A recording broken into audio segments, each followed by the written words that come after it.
1992년 10월 4일 오후 2시 30분경 강원도 원주시에 위치한 어느 종교시설, 이곳에 한 남성이 들어와 소리를 질렀습니다. 남자가 원하던 것은 딱 하나, 바로 자신의 아내를 내놓으란 것이었는데요. 하지만 남성은 자신의 뜻대로 일이 되지 않자 결국 큰 사건을 벌이고 말았습니다. 그리고 남자는 체포되어 사형을 선고받았는데요. 이후 남성은 32년째 최장기 집행 대기 중입니다. 그의 이름은 원원식입니다. 원원식은 1957년 강원도 원주시에서 태어났습니다. 1남 4녀의 5남매 가족이었다고 하는데요. 11살 때 아버지가 교통사고로 유명을 달리한 뒤 가정환경이 더욱 나빠졌다고 합니다. 그는 독학으로 방송통신고를 졸업한 뒤에 1977년부터 지적공사에 임시직으로 입사했습니다. 삼척군에서 직장 생활을 하던 원씨는 원주지사로 발령받아 측량을 담당했다고 하네요. 원씨는 굉장히 성실한 사람이었다고 합니다. 결근 한번 했던 적이 없었으며 최우수 사원으로 뽑혀 표창을 받기도 했었다네요. 흔히들 말하는 법 없이도 살 사람이었다고 합니다. 그는 원주지사로 발령받으면서 당시 4천만 원이었던 25평 아파트를 구입할 정도로 경제적인 면에서도 철저했다고 하네요. 원씨는 1982년 신모씨와 결혼했습니다. 부인 신모씨는 원씨보다 2살이 어렸다고 합니다. 방송통신고를 다니다가 인연을 맺게 되었다는데요. 2명의 딸을 낳고 행복한 가정을 꾸렸습니다. 1남 4녀의 집안이었다 보니 혼자 남은 어머니를 아들인 원씨가 모시고 살게 되었는데요. 이 과정에서 조금 문제가 있었던 모양입니다. 원씨의 어머니는 중풍을 앓았던 적이 있었습니다. 그 후유증으로 하반신을 쓸 수가 없었는데요. 그렇기에 원씨의 부인이 불만이 많았던 듯합니다. 고부 갈등이 꽤나 심했었다고 하네요. 이로 인해 부부간의 싸움도 꽤 잦은 편이었으며 이것이 결국 불행한 사고의 씨앗이 되었습니다.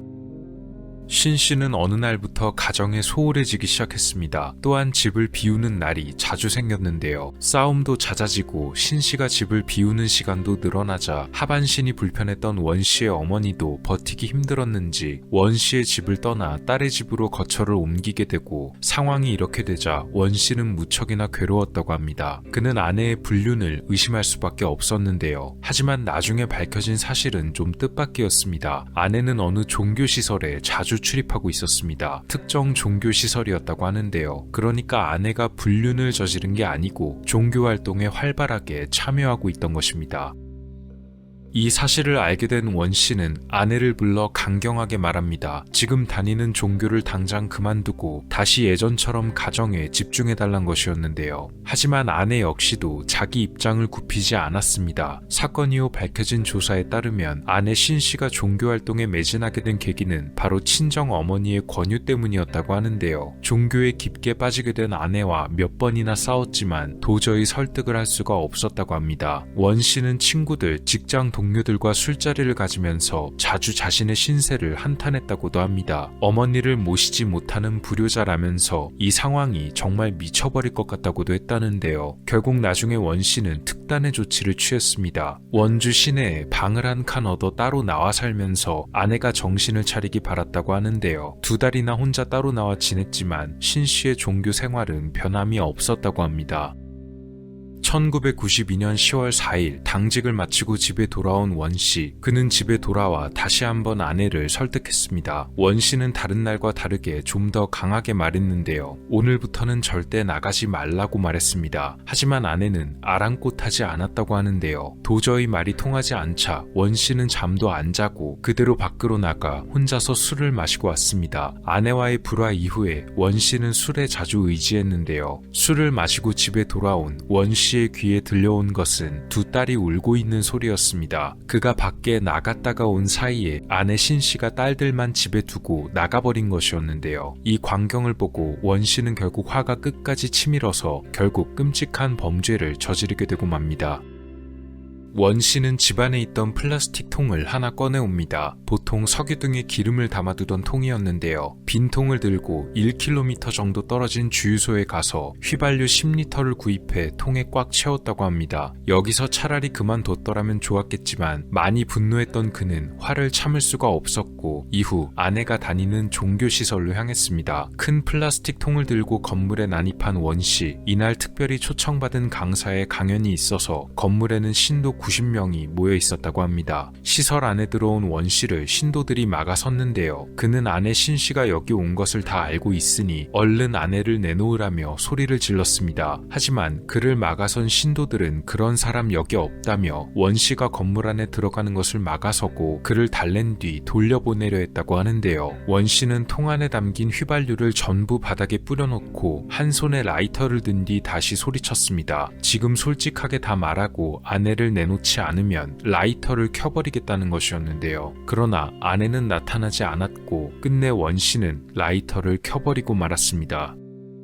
불길은 걷잡을 수 없이 빠르게 번져나갔습니다. 건물 내부의 벽과 천장이 목재로 이루어졌던 데다가 바닥에는 카페트까지 깔려 있었기 때문에 불이 정말 빠르게 퍼져나갈 수밖에 없었다고 하네요. 설상가상으로 이 시설은 약 27평 남짓의 좁은 건물이었는데 다른 출입문마저 작은 쪽문 하나밖에 없었다고 합니다. 불이 나자 신도들이 이 쪽문에 한꺼번에 몰려들면서 대피가 무척이나 어려웠다고 합니다. 출입문이 막히자 신도들은 여러 방향으로 도망쳤습니다. 창문 쪽에 있던 신도 10명은 밖으로 뛰어내리다가 골절을 당하는 등의 부상을 입기도 했고 일부는 다른 창문을 통해 옆 건물의 지붕으로 뛰어내렸는데요. 이 지붕이 슬레이트판으로 되어 있다 보니 사람들이 뛰어내리자 내구성이 약해 부서졌다고 합니다.